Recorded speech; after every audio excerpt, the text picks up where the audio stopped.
Hi guys, so before we get into the sit down portion of this video, I did just want to quickly mention that a couple of things were happening while filming this sit down video, and I just wanted to kind of tell you guys before the sit down portion starts. So first of all, you're gonna hear like a noise in the background, and that is my monitor. My oldest child, Autumn, was taking a nap at the time that I was filming.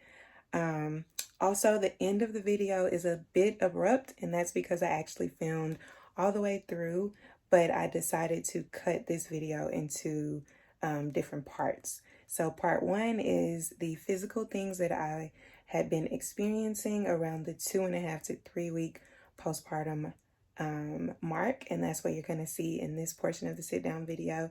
And I don't do like an outro at the end, so that's why I wanted to come on and explain why that is. Last but not least, there are a couple things that I did forget to mention, so be sure to look in the description box for those. But other than that, I hope you enjoy the video. Please like and subscribe if you have not already, and I will see you guys in the next one. Enjoy! Hi guys, welcome to my channel, or welcome back to my channel. If you're new here, I'm Priscilla, and I do a lot of beauty and mom content. So really beauty and lifestyle content, but truthfully my lifestyle right now is being a mom. So I am going to jump right into this video. You can tell by the title that this is my postpartum update. I am currently 2.5 weeks postpartum after having my son Avery. We didn't know what gender our baby was going to be. We waited until birth this time, so saying my son Avery is just, it warms my heart. I already have a beautiful little girl who is 21 months old. Her name is Autumn. If you've watched any of my previous videos, then you've probably seen a little bit of her and I. I am currently a stay-at-home mom, married to my husband Jamarcus, and we are transitioning from 1 child to 2. So I have some things written down in my phone. So I kind of have things broken down into the physical aspects of postpartum, mental, emotional aspects of postpartum, things that make me feel good or make me feel better, and then how I'm becoming different as a mom because of this second time going through my postpartum journey. So let's start with the physical aspects. So physically, in my experience, I have had 2 vaginal deliveries. I did tear both times, and so I've had stitches both times, and the recovery for me has been very similar the first time and the second time. So there's breast tenderness, nipple tenderness at first because I am breastfeeding. I actually eventually, maybe like a week and a half after delivery, developed symptoms of a UTI. Both times it has come back that I did not have a urinary tract infection, if you don't know what a UTI is. But when going to the bathroom, there's like a little bit of pain in the inside. So this part of the video might be a little bit TMI. But, you know, giving birth and all the things that your body goes through afterward, you know, if you want to know the real deal, then this is going to be the real deal. But both times I did a urine sample and have come back with negative UTI, negative results for a UTI. So I don't actually have a UTI, but I have those symptoms. So I remember from my first postpartum journey that that could be from having a catheter put in when I had my epidural. So my doctor prescribes I believe it's an antibiotic, a medication that is safe for breastfeeding or pumping, you know, feeding the baby, and it helps with the symptoms until the symptoms are relieved. So taking number 2 after birth, I'm speaking for vaginal delivery, C-section delivery, I would assume is probably the same, but I'm not sure. But taking number 2s early on, especially like the first week and a half, is quite painful. You know, a lot of doctors will probably tell you to go ahead and start like a stool softener or something like that. So Colace is the one that I used first time postpartum and this time. It does help, but honestly, if you do like develop actual hemorrhoids, I'm not sure that I have developed actual hemorrhoids, but I do have pain. But it subsides over time. So they correct themselves over time. I'm going to talk about some of the things that help correct these things and help you, you know, move through to a better space in just a minute. So at first I had a lot of cramping pains, especially with breastfeeding. Your uterus contracts. This time around, those cramps were very painful for me. The first time around, I did not remember feeling that much pain with them. I remember feeling that my stomach was cramping when my baby would feed, and this is all within like the first few days after postpartum. It has definitely subsided. It subsided, I think, within a week for me, but the cramps were very painful. I won't say extremely, but they were very painful in the first few days. So stitches, up until about now, maybe like up until the 2-week mark, I'm 2.5 weeks postpartum. I don't know if I've said that, but I did have stitches first time postpartum and this time postpartum. They heal on their own, but it is quite uncomfortable to sit on the toilet or sit Indian style. So that is very uncomfortable the first few days. I kind of sit like with my legs closed in together, but I do have to say that around the 2-week mark, the actual pain subsided, and yeah, I'll talk about the pain medication that I was taking in just a minute.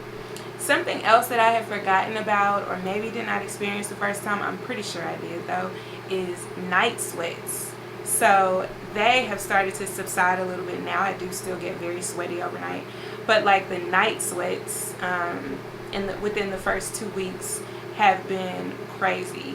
I did read like on one of the apps, like the Bump. The Bump is actually my favorite app for during pregnancy and after so far. Check it out if you haven't already. But I did read that night sweats are par for the course.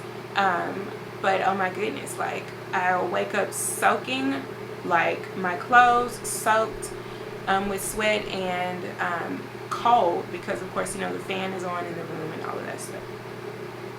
So night sweats are something that I did not remember until I went through this again. So these are the things that have helped with the physical things. And I know that when I look at this video, I'm going to remember something that I didn't say. So check the description box below, and if I remember anything that I need to add into any of these categories, it will be in the description box below. Also, if you have any questions, ask me in the comments. I'm happy to answer most questions, of course, you know. I'm happy to answer your questions. So what has helped with the physical pain, I was prescribed ibuprofen 800 milligrams by my doctor and was told to take that basically with meals. So with breakfast, lunch, and dinner. So around the 1.5 week mark, I stopped taking it as much, and now I even have to remind myself to take it. It takes a while for me to feel even a little bit of pain now at the 2.5 week mark, and that started at about 1.5 weeks, I would say, to where I didn't need the ibuprofen around the clock. But I do start to notice one side of my stitches, and this was the same with my first postpartum experience. One side of my stitches starts to bother me. It doesn't feel extremely painful, but I start to feel it, and that's when I remember, oh, okay, I could take another ibuprofen. At this point, it's probably like once a day that I take the ibuprofen. A peri bottle, you guys, and I'm going to pop in a picture of the specific one, but this is the Freedom Mom peri bottle. So the hospital does give you a clear, like, little perineal, I don't know how to pronounce the word perfectly, but they give you a bottle to kind of like, what's the word that I'm looking for? To squirt, you know, your undercarriage, like after you're using the bathroom, because obviously you're not going to be able to just wipe down there.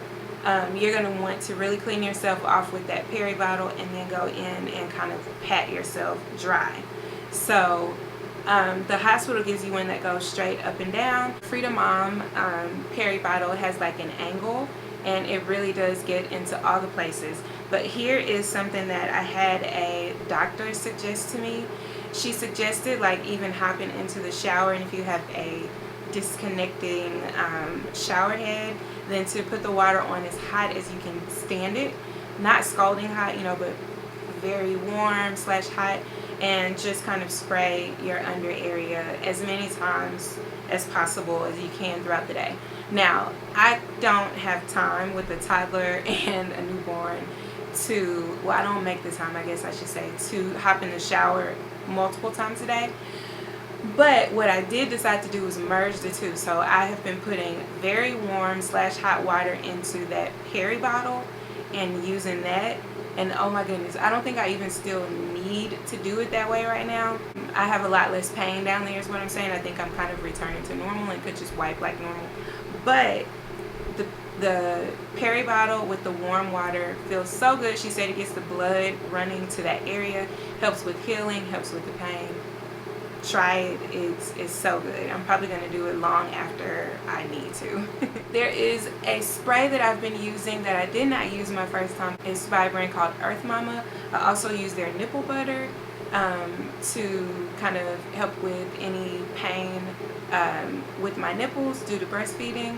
The Earth Mama spray, they have a perennial spray that you can spray either on like your ice pack pads, which I'm going to talk about in just a minute, or on just a regular pad, or you can spray it directly onto your body. And it's like a mix of witch hazel, peppermint extract. You can look at the ingredients, all natural ingredients for the most part. And that has been very helpful this time as well, because a lot of people use the Tux witch hazel pads. I did not do that either time, so I just used the spray this time, and I recommend the spray. Warm showers help with everything. The same thing that the doctor suggested stands. I can only do that once a day pretty much, you know, where I just take a shower as warm as I can. It helps with breast tenderness, even though you don't want that stream to hit your nipples, at least not in the earliest days. If you're breastfeeding, watch out for that. But, you know, feeling that warm water all over your body, feeling the warm water in the perennial area, yes, yes, yes. And then last but not least, I use this combination to, especially in the first 2 weeks, I've kind of like dwindled away from the ice packs a little bit, but I use this combination to care for myself down there. You pull the adult underwear, which if you watched my pack my hospital bag with me, I think it was part 4 of my Preparing for Baby #2 series.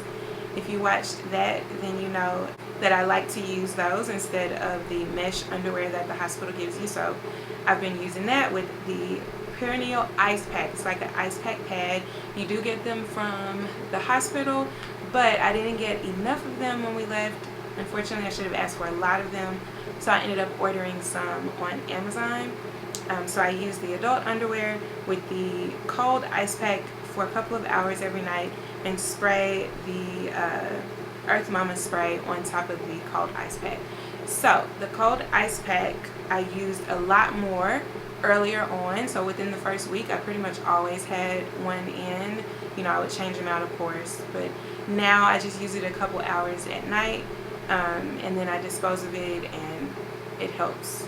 It still helps. So those are all the things that I can think of physically that I am dealing with. But I have to say, if I'm comparing my first postpartum experience physically to my second postpartum experience, they are exactly the same.